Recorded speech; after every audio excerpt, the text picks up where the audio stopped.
So let's say that you have hypertension and you'd like to figure out what to do about it. There actually is a lot of good news here. So there are about 4 different major things I can think of that you can do to help reduce hypertension. Fairly easy things you can do in your own home.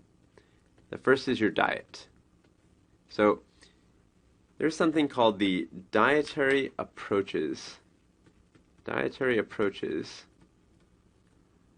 to stopping hypertension, which basically means that you can actually use your diet to help reduce your blood pressure. And a few different groups have actually come together and endorse this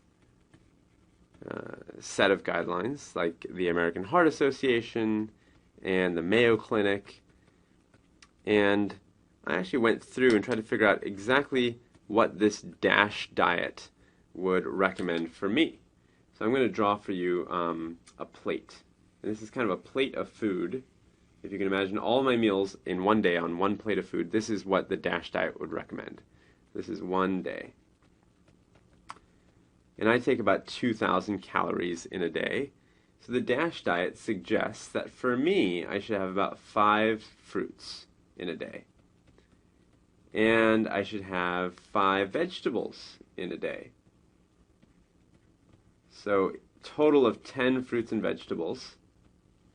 And then on top of that, about 7 grains, of which 3 are whole grains. So 3 whole grains. And for the remainder of my plate, it suggests 2 dairy products. So that would be something like non-fat milk or low-fat milk products like yogurt, cheese, and 2 meat products. So it's not required that you eat meat. In fact, it's not necessary at all, but if you do, the recommendation is to have no more than 2 meat servings in a day. And if you are going to have meat, definitely like a lean meat.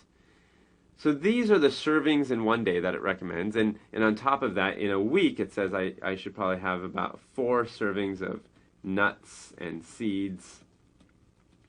And it also went on to say that I should probably try to limit how many sweets I take in. This would be like candy or any sort of dessert, donuts, and any sort of fatty food or oil. So fats and oils. And this would be like potato chips or fries, things like that.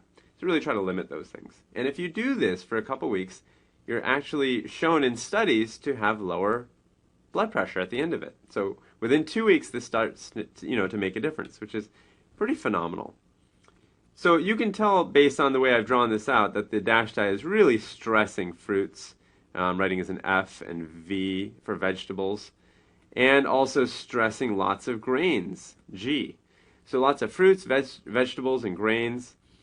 It's also mentioned in the DASH diet that you should be on a low sodium diet. So low sodium, which is a limit of 1,500 milligrams of sodium in a day.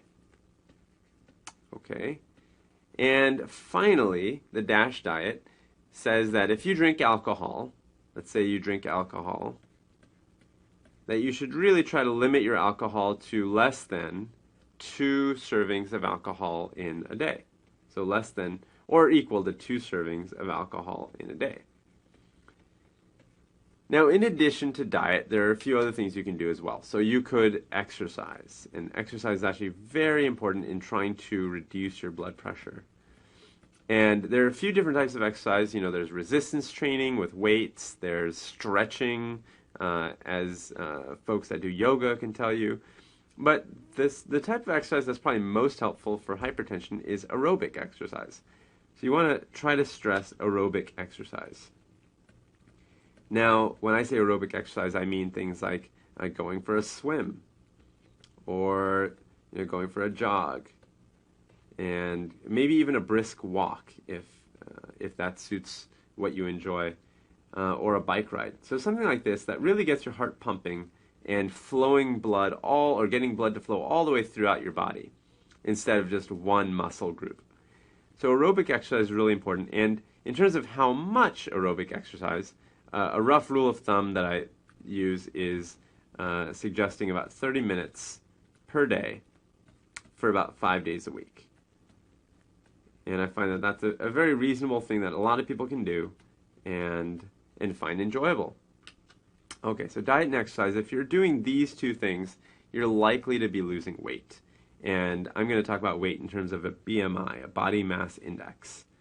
So if you're hypertensive, it's a really good idea to try to get your BMI in a healthy range. And for adults, that would be between 18.5 and 25. It's a very healthy range of BMI, and it's actually really important that you get there, especially if you're on the high side. So let's say you're obese and your BMI is over 30, or you're slightly overweight, over 25.